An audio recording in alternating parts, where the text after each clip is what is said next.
boys, and assembled company, wherever you are in this wide world, and whatever time it is, welcome to the World Storytelling Cafe. And it is uh, Friday night, or Friday afternoon, or Friday morning, depending on where you are on the globe.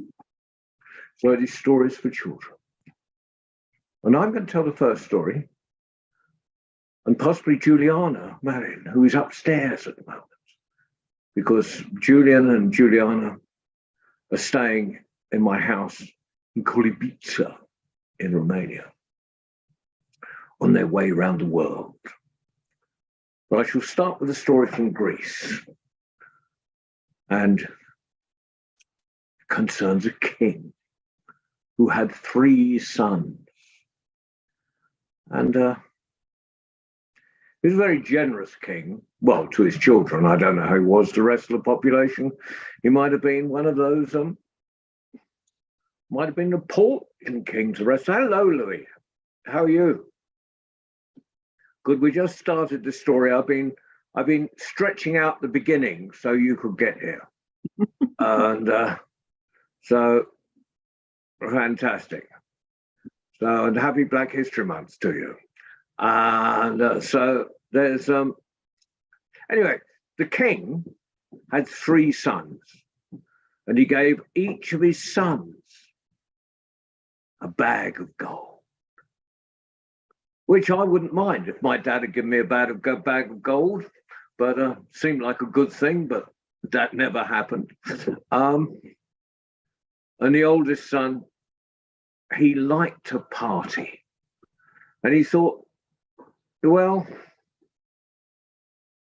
I'll take this bag of gold and I'll have a festival, and I'll invite all my friends, and I'll keep out all the peasantry. And the second son, well, he liked horses. He liked to race horses, and he liked to ride horses. And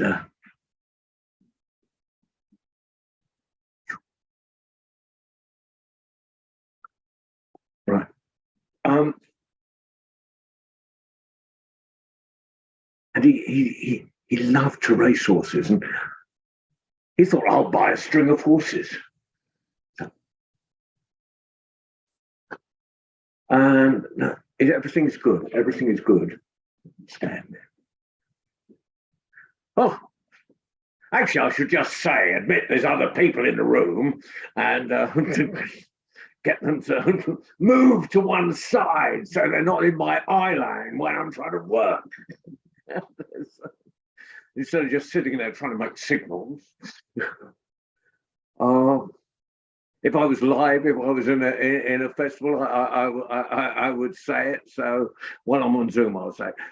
At the moment, we have a king. He's given his 3 sons a bag of gold. The oldest one likes to have parties, so he's going to get himself a festival. The second one liked horses, but the youngest one, well, he was a bit of a, well, I won't say creep. I mean, he was a very nice boy, actually.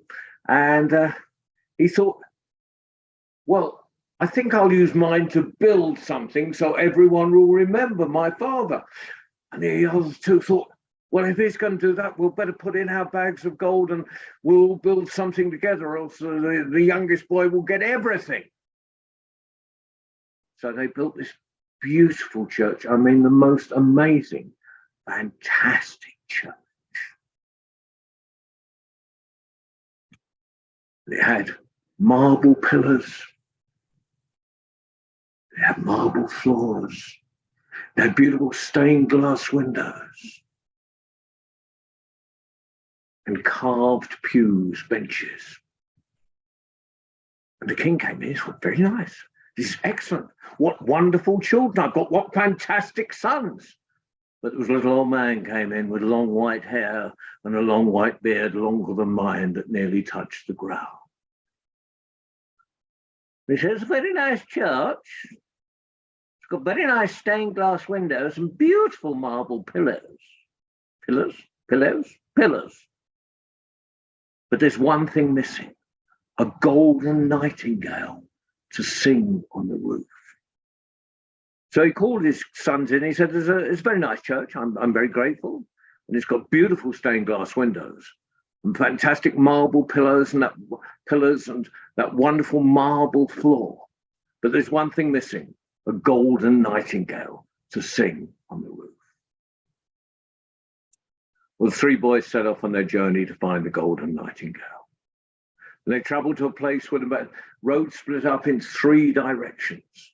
And one was the road of no returning.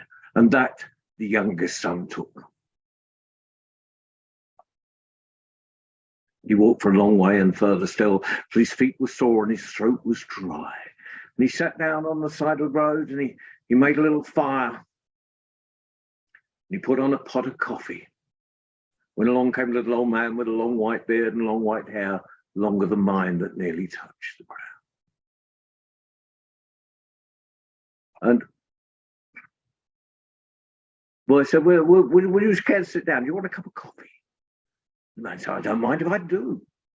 Where are you going? He said, I'm off to get a golden nightingale to sing on the roof of my father's church. The old man said, well, you're going in the right direction. What you must do is this, carry on until you come to a castle, and that is the castle of the 40 ogres. And you'll see a woman hanging out the washing. And you must run up to her and throw your arms around and go, mother, mother, mother, mother, mother, save me from my 40 brothers. And she'll take you, and before she takes you in the house, she'll brush you down. And because, as we know, as every mother knows, you always brush the child down before you allow them in the house, spreading dirt everywhere. And she brushed him down and he turned into a broom. And she took the broom and she put it up against the wall. Well, that night in came the 40 ogres. And Mother said, before you sit down, before you eat, I've got a question for you. What would you do if someone came in and called me mother? Well, we'd think he was our brother. They said, and we'll be kind to him. Well, she took the broom and she brushed it down and turned back into the boy. They said, what's your business, brother? He said, well, you see that golden nightingale in that cage on that shelf up there? I'd rather like it. They said, yes, you can have it if you go to the castle of the 40 valiant youths and bring back the winged horse they stole from. And said, I'll do that. And he had a rest, and the next day he set off on the road. And he walked, his feet were sore and his throat was dry, and he sat down by the side of the road. He made a little fire, and he got a pot of coffee going, and along came a little old man with a long white hair and a long white beard, longer than mine, nearly touched the ground. The boy said, would you like a cup of coffee? And the man said, I don't mind if I do. Where are you off to? He said, I'm off to the castle of the 40 valiant youths to get the winged horse they stole from the 40 ogres. You're going in the right direction, he said.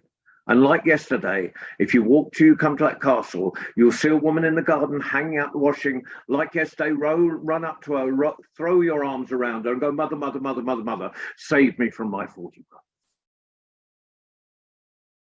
Well, that's exactly what he did. She was a real enthusiast. And this time she polished him and he turned into an apple.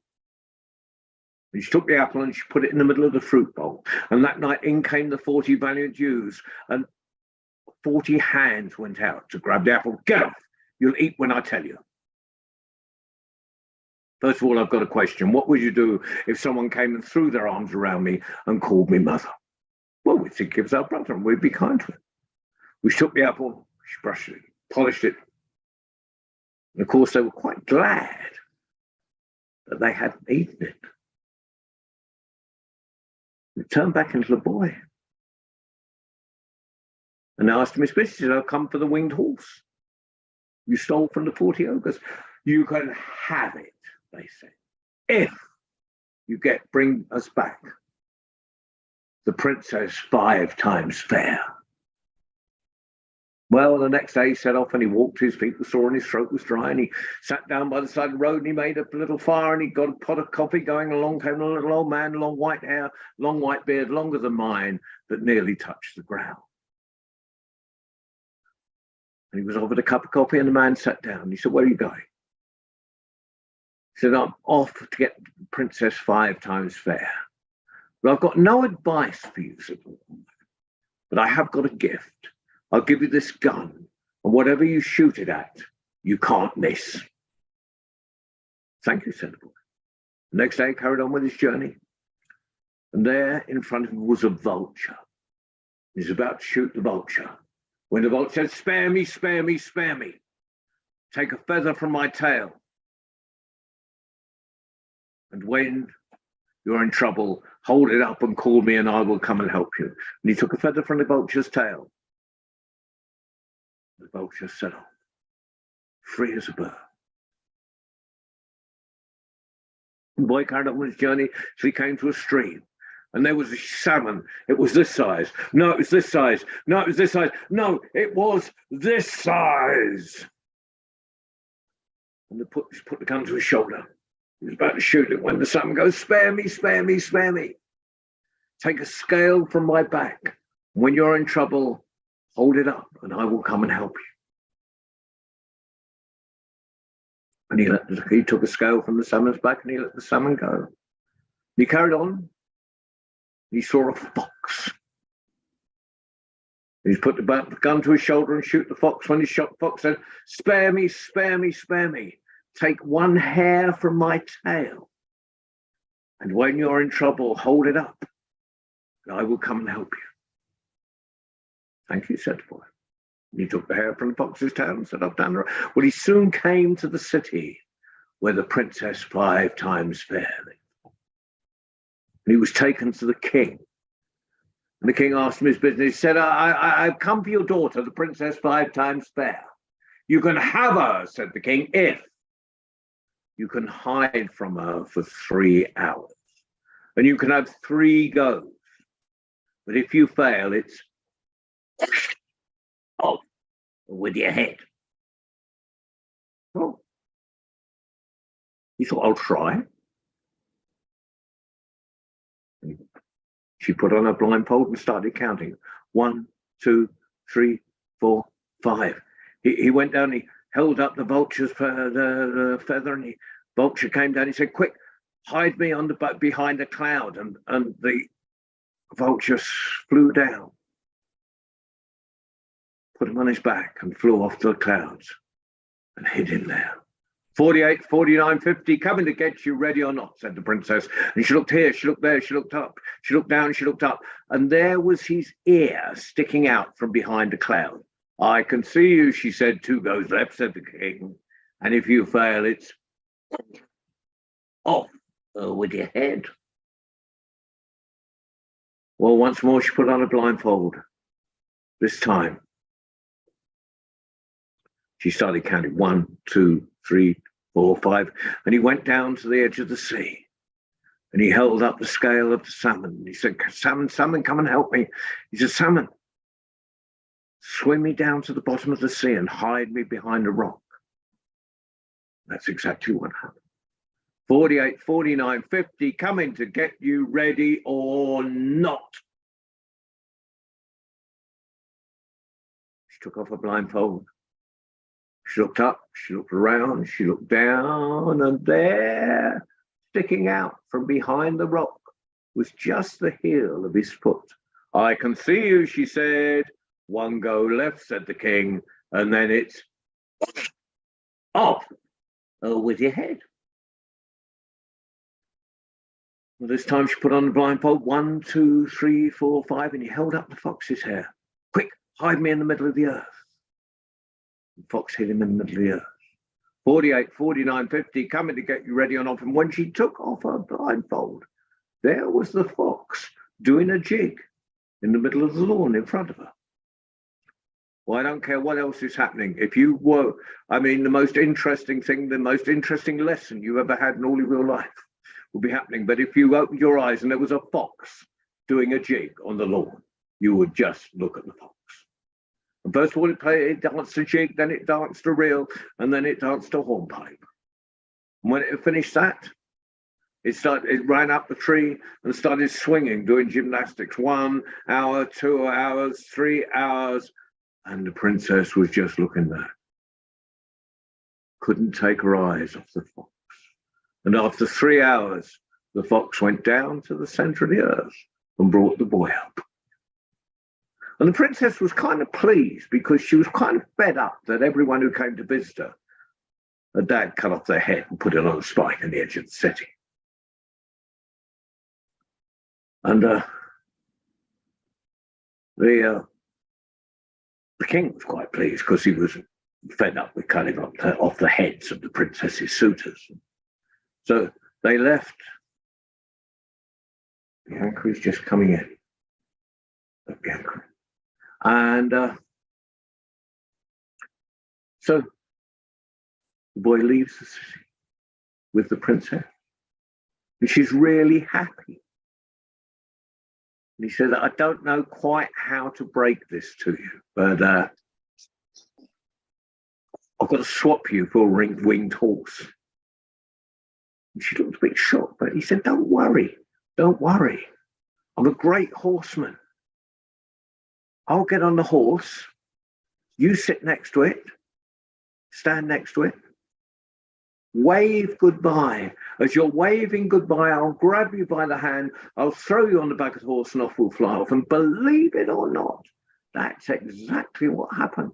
And they were flying across on the back of the winged horse. And she's even happier because she's riding on a winged horse. And he said, it's not quite over because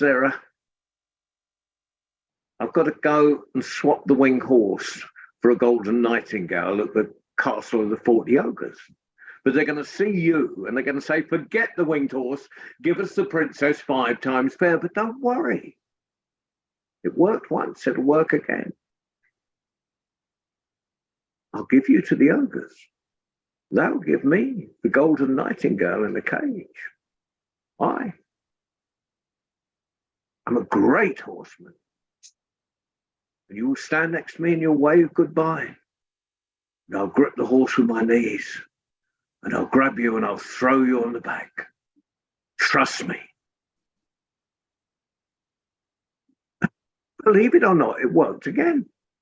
And there they are. He's got the golden nightingale, the winged horse and the princess 5 times fair. And he got to the place where the road split up in 3 directions. And there were his 2 brothers waiting for him. Well, I don't know what it's like in your families, but in mine, if one brother turned up with a winged horse, a princess and a golden nightingale in a cage, and the others had nothing, there would be war.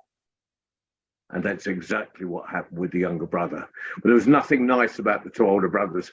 They just dug a hole, put the boy in the bottom of it, got on the winged horse and tried to go back to the palace. The winged horse refused to go. They said, never mind, we'll run. And they grabbed the princess 5 times fair and the golden nightingale, and they ran back to the palace. And they told their father that they had got the golden nightingale. In fact, it was the oldest brother who got the golden nightingale. And his father said, well, of course, naturally you can inherit the kingdom, and naturally you can marry the princess 5 times fair. And it was the day of the wedding. And the princess 5 times fair looked really miserable.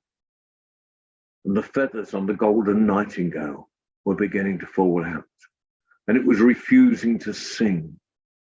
And they got to that part in the wedding service where the preacher went, will you take this man to be your lawful wedding? Crash!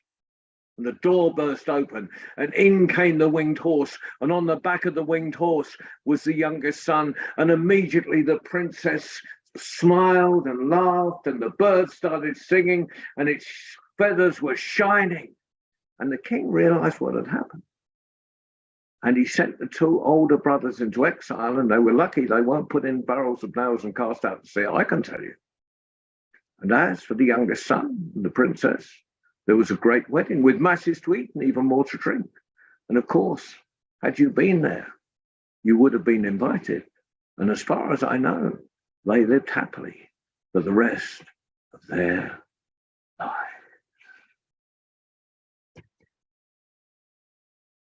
Well, I happen to have with me a very special guest.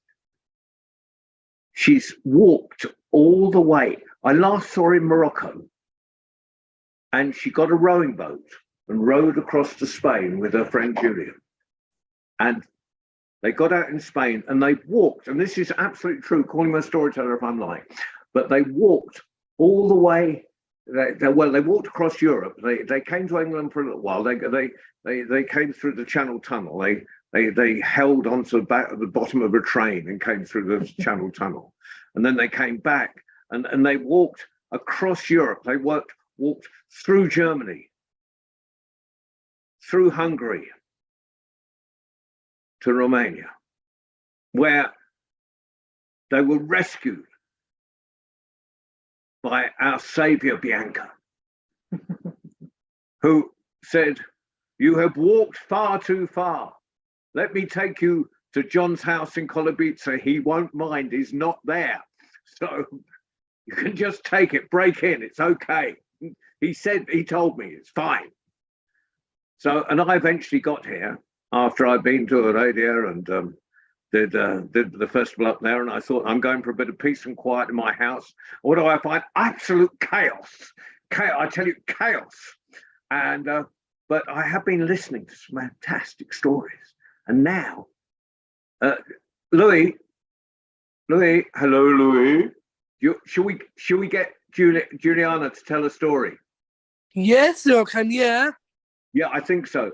Juliana, put down the jigsaw puzzle. Come round this side and tell me a story. And while you're about it, tell Michael and all these other people that are on Zoom and probably on YouTube and Facebook and all sorts of other places. But put your hands together. Welcome, Juliana Marin. Buenas noches. How are you all? It's so good to see you. And we are connecting from many different places in the world. Great to see you, Bianca, Louis, Michael. Fantastic. Now, I would like you to choose. Would you like a story about an apple tree or about the moon? Raise your hand if you want the story about the apple tree. 1, 2, 3, 4, 5. Raise your hand if you want the story about the moon. 1, 2. Yeah, Michael's voting twice. All right. It is the apple tree that has won. So I say creak, you say crack. Creak. Creak. Crack. Long ago, there was a tree. And the tree loved a boy, and the boy loved the tree. He was a little boy, and anytime he had any sort of trouble at school or at home, he would go to his friend the tree, and he would hug the tree's trunk, and he would climb up into the tree's branches, because it was an old, beautiful tree with big branches and thick leaves, and the boy would hide among the leaves. And he would nibble on an apple or two, and he would whisper to the tree all his secrets. And the tree would hug the boy back. Ah, they were happy. The tree was so happy to have her friend. But time passed, and the boy grew. And he went to a bigger school now, and he had more work to do and more things to worry about, and he didn't come to the tree as much anymore, and the tree missed him. Once in a while he still would, though, and whenever the boy would come, oh, the tree would get so happy. She would wave her branches in the wind, and the squirrels would chatter and the birds would sing, because her friend was here. One day, The boy came home from school and he went straight to his tree and he was very sad. He climbed up into the branches and he hugged the tree tightly, tightly. And the tree whispered with the wind through the leaves. What's wrong, my friend? Tell me, why are you so sad? You know that whenever you're sad, you can come to me and you can tell me your secrets and I will keep them for you and I will comfort you. But the boy sighed, this time it's not enough to just tell you why I'm sad. You can't help me, he said. You see, well, I haven't told you this, but there's this girl I kind of like at school. She's so pretty. I think you would really like her too. She's just great. And I really want to ask her to be my girlfriend, but I don't have anything to give her. And you're supposed to go with chocolates or a teddy bear or some sort of special present. And I don't have anything to give her. And so I don't think she'd ever pay attention to me or look at me. And I'm just so sad because I really want to be with her. And the apple tree got excited and the wind rushed through the leaves and an apple fell into the boy's hand. I can help you, said the tree. Pick my apples and go sell them in the market and you'll get enough money to buy something for her. Really? Said the boy. You'd let me do that? Oh, that'd be wonderful. Oh, you're my best friend. I knew I could count on you. Oh, thank you for helping me. That's fantastic. And the boy went and got a basket and he picked all the juiciest, reddest, ripest, most beautiful apples. And he went and sold the basket in the market and he made enough money. And the boy was so happy and the tree was happy too. Thank you, said the boy. Bring her and introduce her to me, said the tree. Of course, said the boy. But he didn't. And it was a long time before the boy came back. And by the time the boy came back, years had passed, actually. A year or two, maybe. Trees don't keep so much stock of time, but the boy was bigger now.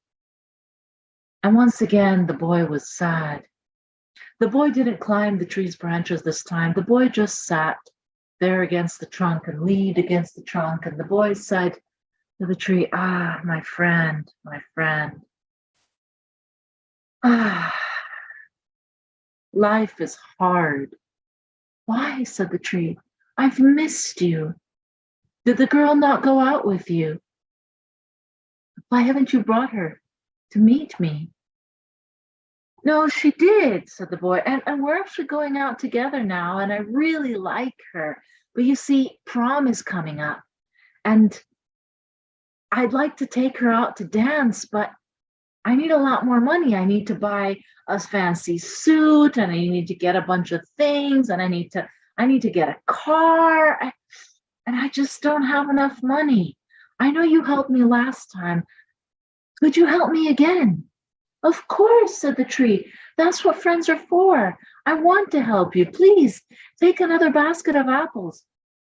Well, but one basket isn't enough. I need a lot more money. I was wondering if you could give me all of them. All of them, said the tree. But then what would the birds and the squirrels eat? Well, they can go somewhere else, said the boy. I thought you were my friend. Didn't you say I could count on you? Didn't you say I could come to you if I ever needed help? You don't need the apples. You don't need them. But if I take all of them, then I can sell enough and maybe I can have enough money. I thought you were my friend. I am your friend, said the tree. I just feel bad that if you take all of them, then fine. If you don't want to help me, that's okay. I'll look for something else, said the boy. And he stood up and the tree said, wait. You are my friend. I care about you so much. All right. If it'll make you happy, take all the apples. Oh, thank you, said the boy, hugging the tree again. I knew I could count on you. And the boy went and got all the baskets that he could, and he picked all the apples, every single one, even the tiniest little ones that still weren't big enough, that were still needed to grow. And the apple tree was left empty. And there was nothing. The birds who had their nests in the trees started to move away. They didn't have much to eat anymore. And the squirrels stopped coming and crawling up and down and running up and down and chasing each other. And the tree was happy because the boy was happy. She'd helped her friend. Yeah, the tree was happy. The tree was happy. And she kept waiting for the boy to come back. But a long time passed. Years passed. And finally, when the boy returned, well, there weren't any apples left. When he had taken all of the apples, he had taken so many that the tree could no longer bear fruit anymore. When he came back, though, the boy was a grown man, and he was dressed in a suit, and he said that he was going to college. But once again, he was sad. "What's wrong, my friend? I've missed you so much," said the tree. And the boy said, "Well, I moved away. I'm going to college now. And look at this." And he showed the tree a ring. "Oh, you're getting married," said the tree. "I'm so excited for you. Oh, how soon can I meet her? She must be amazing." "She is," said the boy. "But now that we're going to get married, we need to build a house. We need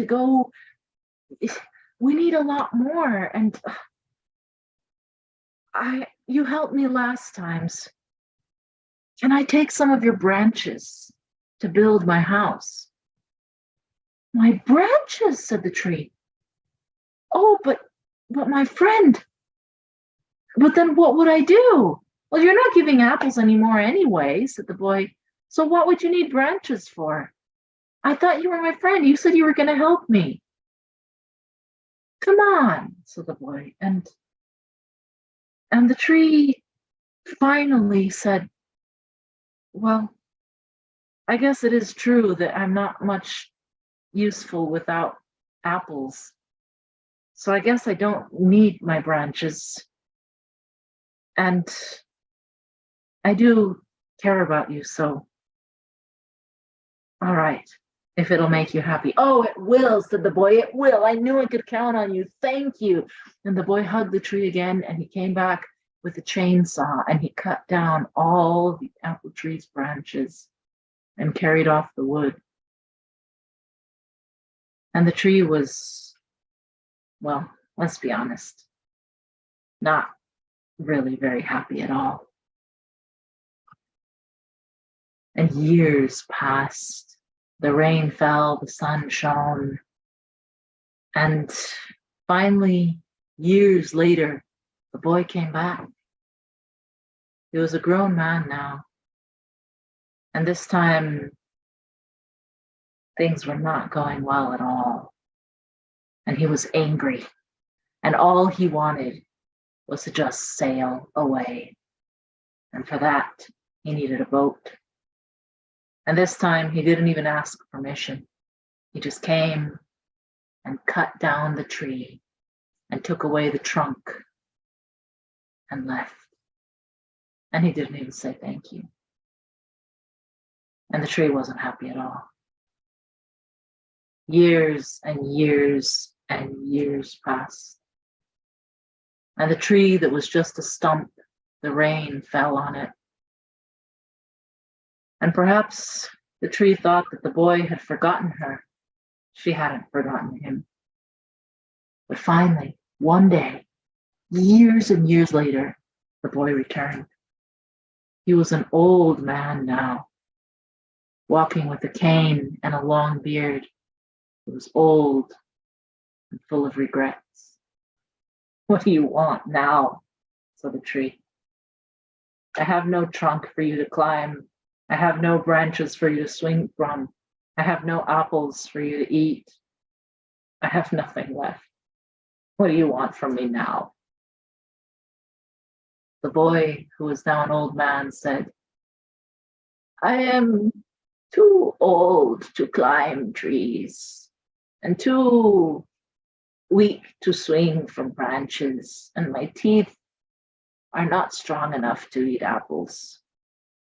All I want is somewhere to sit and remember. Well, said the trunk, the stump, that I can give you. And the boy sat, and the tree remembered, and both of them were very sad. Whoa. Fantastic. I love that story. Well.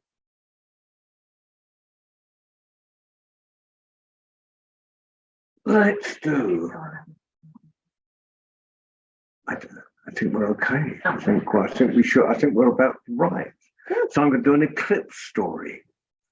And years ago, when my youngest child was even younger, and my youngest child is now a councillor and in the first Green Council in the United Kingdom, and in the Northern Hemisphere, in fact, the first Green administration in the Northern Hemisphere.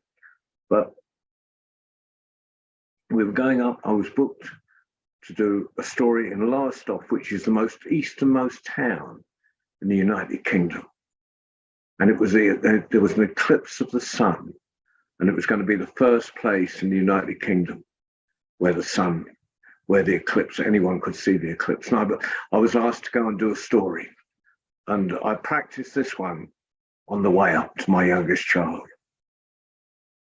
And it's from way back in time, the very beginning of time, when all the animals and all the birds were given their plumage, their feathers, and their furs, and their shapes. And most of them were incredibly happy. I mean, the lion loved its mane. The elephant just loved its trunk. It could swing it round. Hey. I mean, I've got a big nose, but I would love my nose to be big enough to just swing, swing, swing, swing. And the peacock, whoa, those feathers, that big fan, it would strut, show off its feathers. But the raven in those days was the brightest, most brightly coloured bird in the whole the animal kingdom. And do you think it was happy? King Louis, do you think the raven was happy? No, not at all. It was incredibly shy. And if you look that good, everyone would be looking at you. You'd be the center of attention all the time. And all the raven wanted to do was hide and just melt into the background. So one day he flew up, and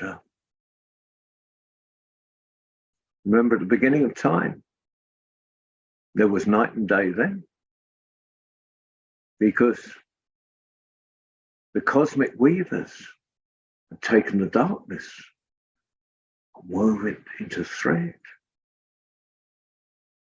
And the celestial spinners had spun that thread and made the cloak of night. So every morning, the cloak was taken back and the sun shone. And every evening, the cloak came over the sun. And everyone could get some sleep. The world cooled down a little. And Raven thought, if only I could get hold of the cloak of darkness and wrap it round myself, then no one would bother me. He flew up the mountain. He took the cloak of darkness and he wrapped it round himself. And of course, there was no night and day. There was just day. And the world got hotter and hotter and hotter.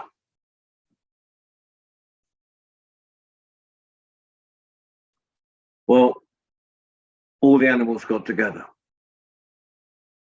A bit like people do now when it gets too hot. There's got to be a solution. And someone said that,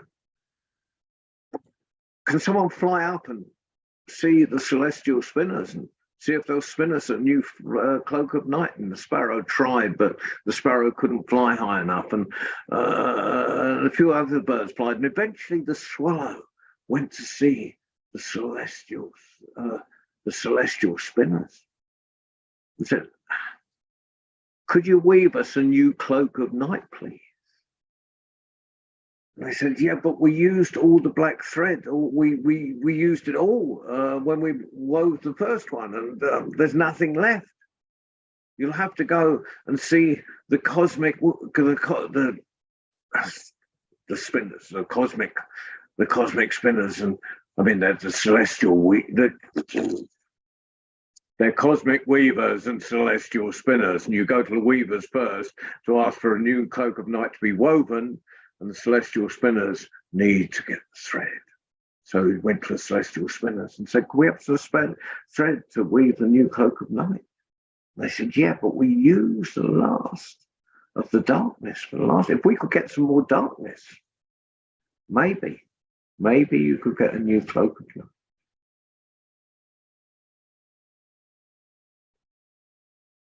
And the swallow went down and gave the news. How can we get more darkness? And the doe, the little deer, piped up, just said in a very quiet voice, maybe if we could roll the moon across the sun, that would just make enough darkness for the celestial spinners to make enough thread for the cosmic weavers to weave a new cloak of night. Who's strong enough to fly that high and push the moon? And they all looked at the eagle, the huge golden eagle, strong bird. And they said, eagle, will you fly up? And the eagle said, of course I will. But I've got a beak, and if I push the moon with the beak, I might burst the moon. I need someone to sit on me and just put out its hands or paws and push the moon. And the lion said, I will. And the eagle said, yeah, but you're a lion. We might well get the job done. But I'm going to be nearly down on the ground. You're going to eat me up and then jump. I don't trust you. The lion said, please yourself. And the elephant said, oh, don't mind. I'm big and I'm strong. And the eagle said, yeah, but I think you're a bit too heavy. I need someone lighter. And the little boy spoke up. I'll do it. I can sit on your head. And it was the mouse. And everyone laughed. But the eagle said, I think this will be okay. Little mouse, get on my head. Wrap your legs around my neck. And hold tight. We'll fly up to the moon. And they flew up to the moon, and they pushed and they pushed and they pushed and they pushed and they pushed, but the moon did not move. So the eagle did a bit of a run up or a fly up. They flew at the moon, and my mouse held its little hands out in front. Boom, boom, boom. And eventually, the moon started moving slowly and slowly, and with each push, the moon just moved a little further, and it moved across the sun, and it moved across the sun, and it moved to the other side. And for a few moments, there was darkness, and then there was light again. But there's just enough darkness for the celestial spinners to spin enough black thread for the cosmic weavers to weave a new cloak of night. And when they got back, of course, there was a great celebration, massive tweet, and that feast went on for a whole week. But every so often, the mouse climbs on the eagle's head. They fly up to the moon. They roll it across the sun.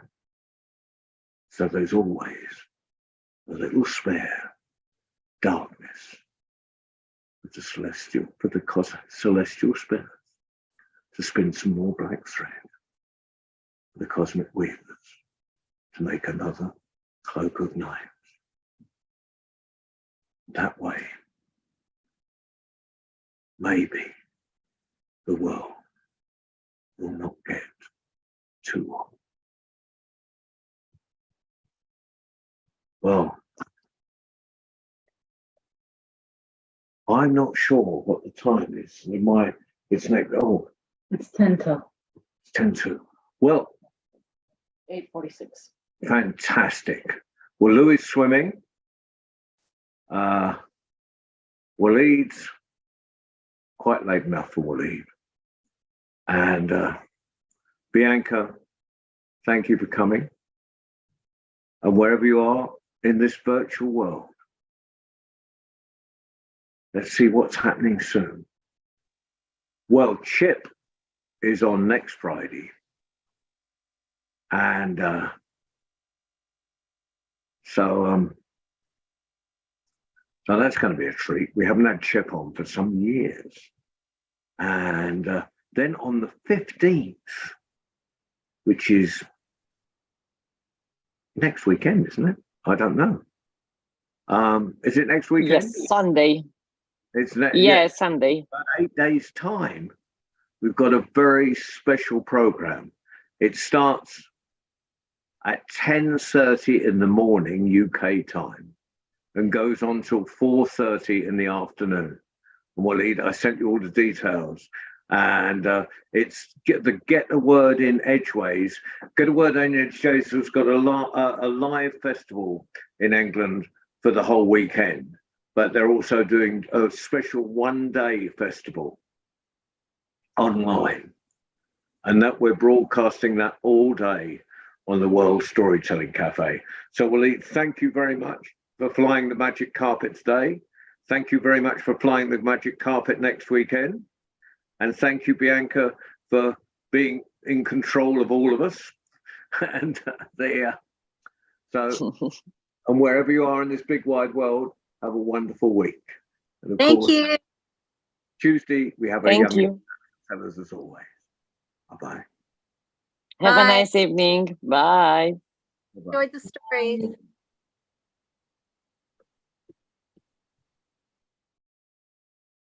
Thank you. I never